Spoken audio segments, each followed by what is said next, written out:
17۔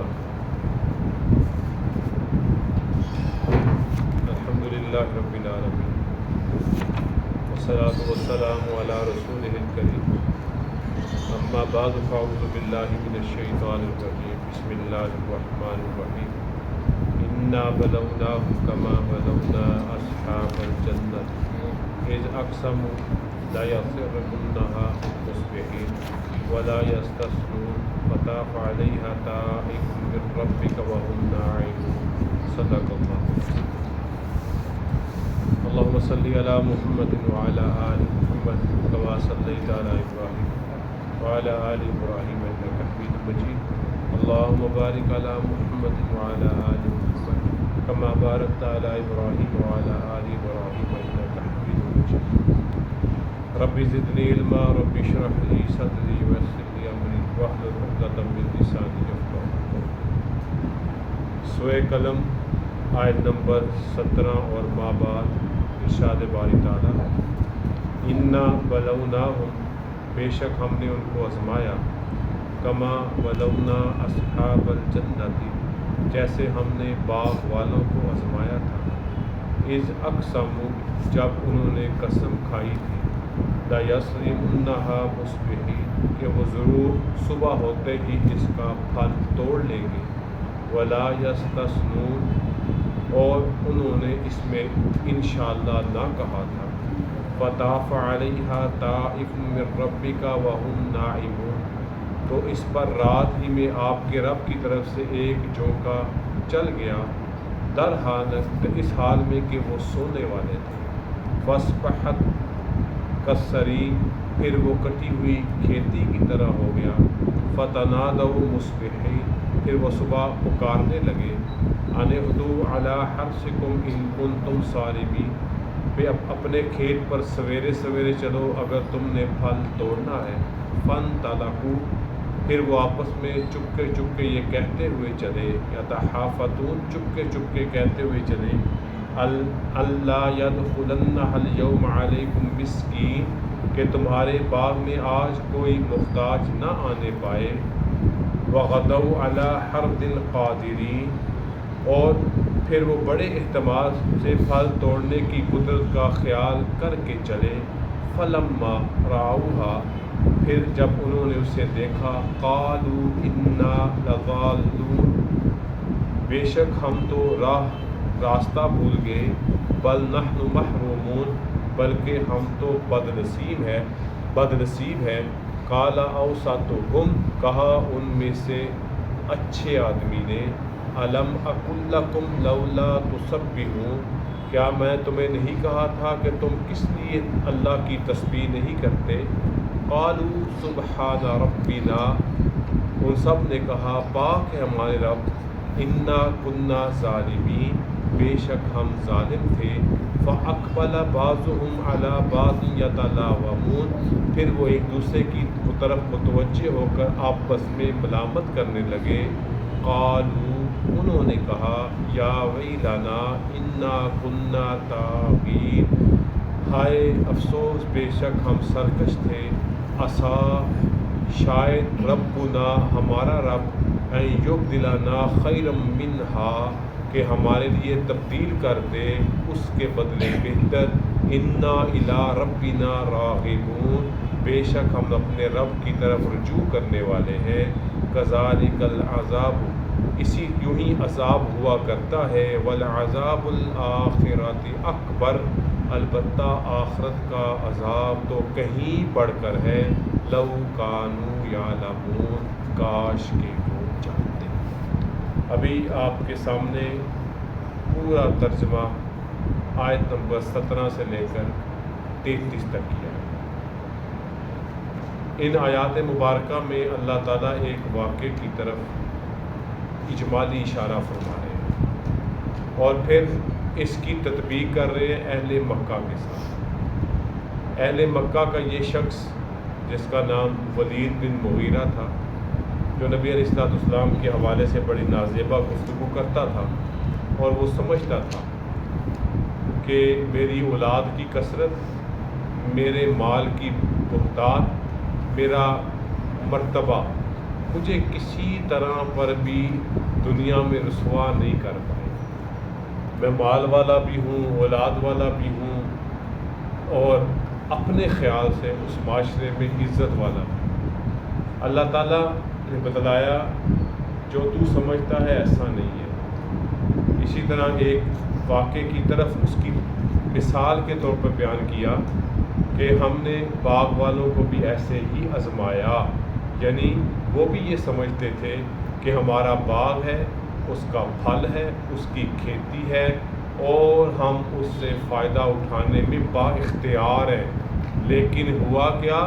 اللہ کی طرف سے ان پر آزمائش آئی، اور ان کا سارا باغ، اس کا پھل، اس کی فصل ان کے کسی کام کی نہیں رہی، بلکہ اللہ تعالیٰ نے اس ساری کی ساری فصل کو ملیا میٹ کر دیا. واقعہ کیا ہے؟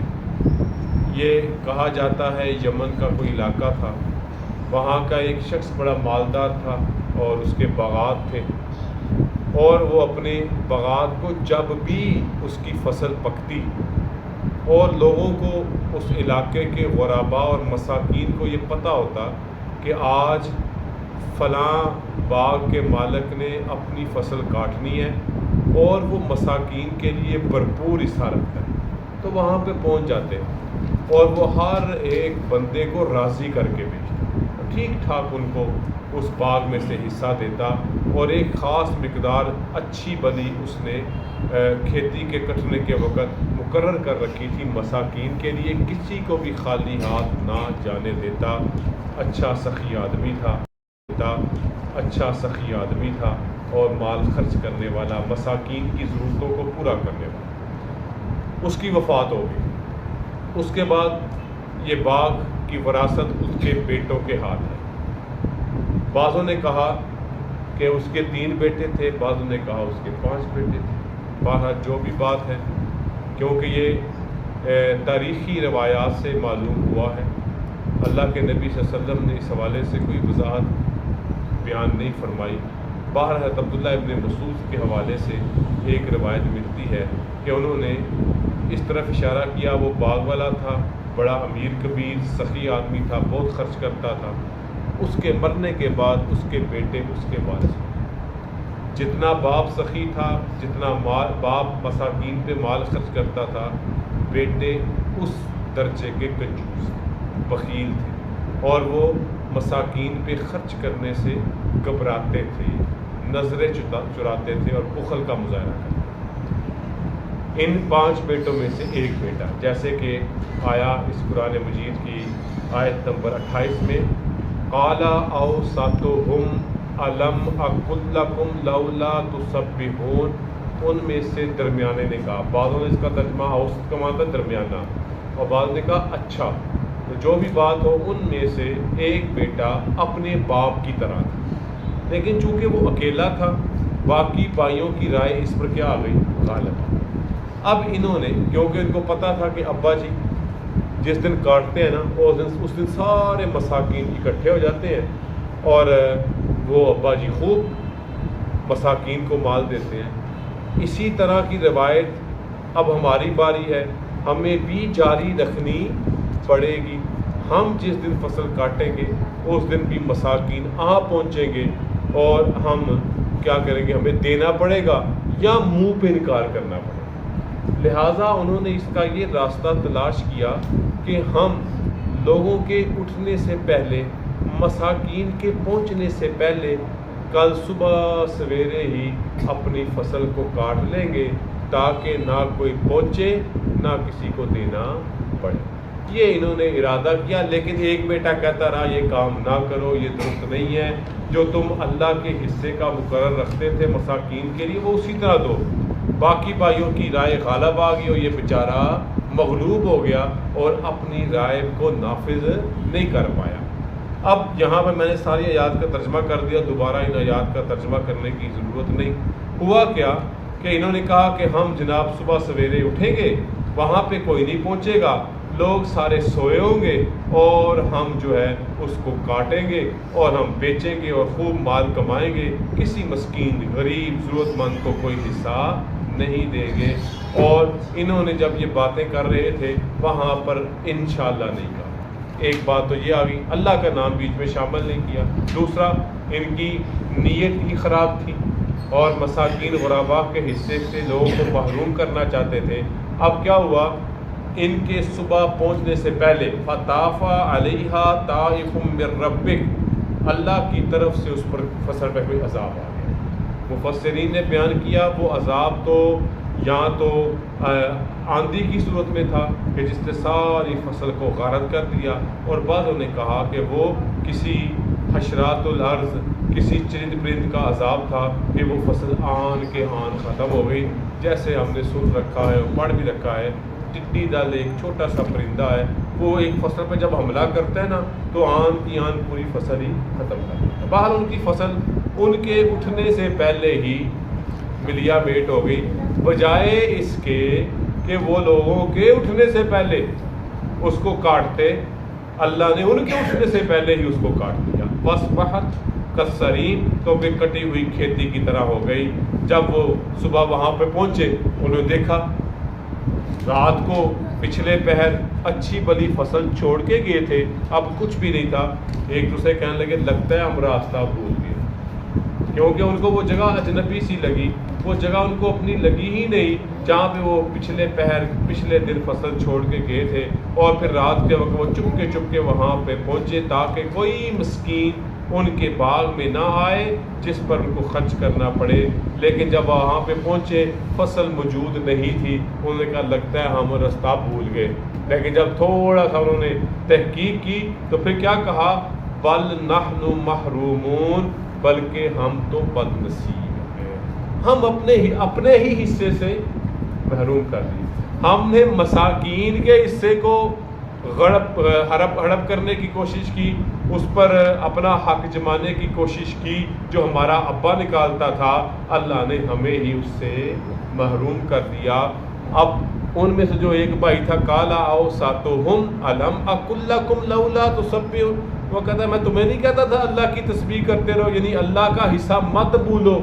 ایک تم نے انشاءاللہ بھی نہیں کہا، اور تم نے دوسرا کیا کام کیا کہ اللہ یدخلنہ اليوم علیکم مسکین، کہ تمہارے باغ میں کوئی محتاج نہ آنے پائے. دونوں کام تم نے غلط کیے، اللہ کا نام بھی بھولے اور اللہ کا حصہ بھی بھول گئے. اب ہوا وہاں پر پہنچے تو پھر اپنی اس حرکت پہ نادم ہوئے.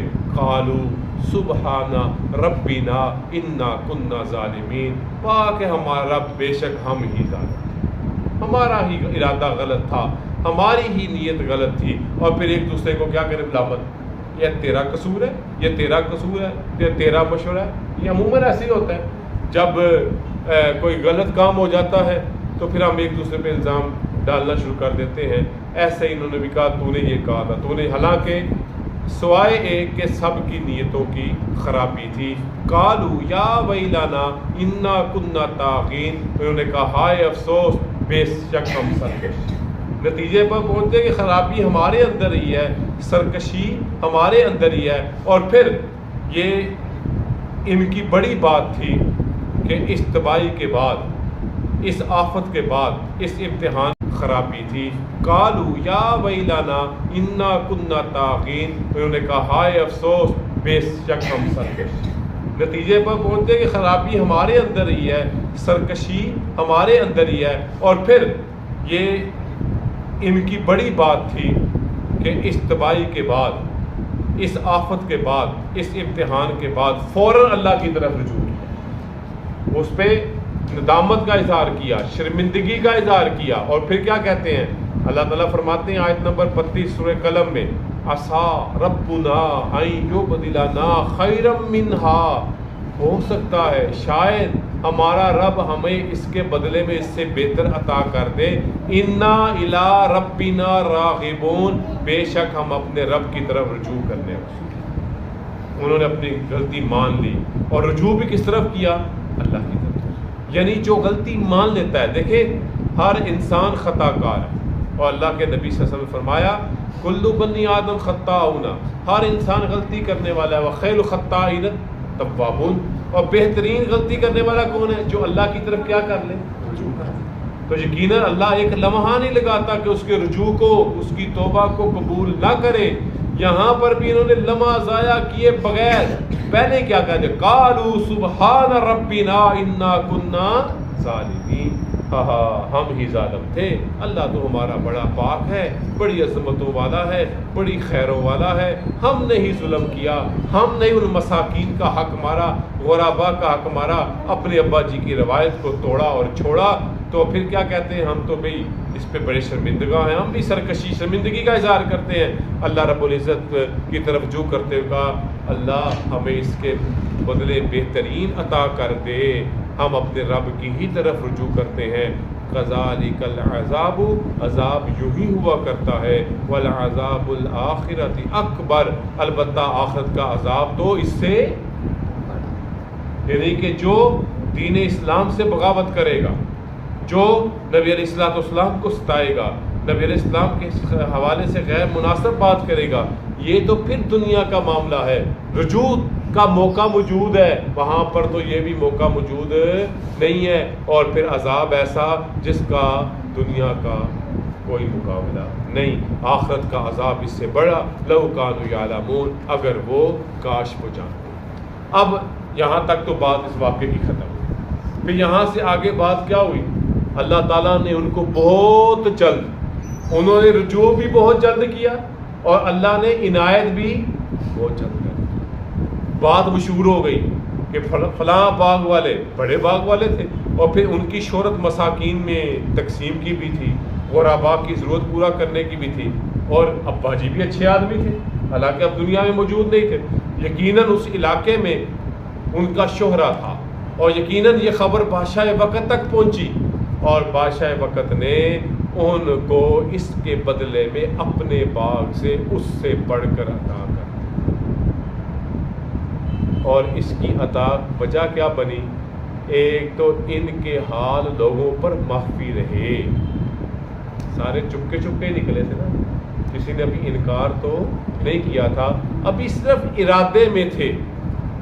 اور اللہ تعالیٰ نے پکڑ کی اور جلد ہی نے رجوع کیا، اللہ نے جلد ہی نعم البدل ادا کر دیا، کیونکہ ابا جی کی نیکی ان کے کام آئی۔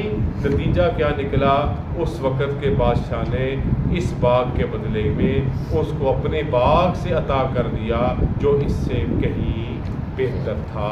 مطلب کیا، بندہ جو ہی اپنے رب کی طرف رجوع کرتا ہے اور اس کی سرکشی لوگوں پہ ابھی کھل کے ظاہر بھی نہیں ہوتی، تو اللہ تعالیٰ اس کو ضرور عطا کر دیتا ہے، لیکن جو گناہ کرتا ہے اس پہ اکڑتا ہے، اس پہ اتراتا ہے اور اس پہ بضد ہوتا ہے کہ ہم نہیں کرتے نا، غلطی ہو گئی، گناہ ہو گیا، ہم اس پہ دلیلیں گڑھتے ہیں، دلیلیں بناتے ہیں، نتیجہ کیا نکلتا ہے، ہم اپنے گناہ پہ پکے ہو جاتے ہیں، اور پھر توبہ کی توفیق بھی ہماری قسمت سے دور کر دی جاتی ہے۔ یہاں پر ان کو فوراً، انہوں نے ابھی اس سرکشی کا اظہار لوگوں کے سامنے نہیں کیا، ابھی تو اللہ کا ان کا ہی معاملہ تھا، اور فوراً رجوع بھی کر دیا، اور اللہ نے اس رجوع پر ان کو فوراً عطا بھی کر دیا۔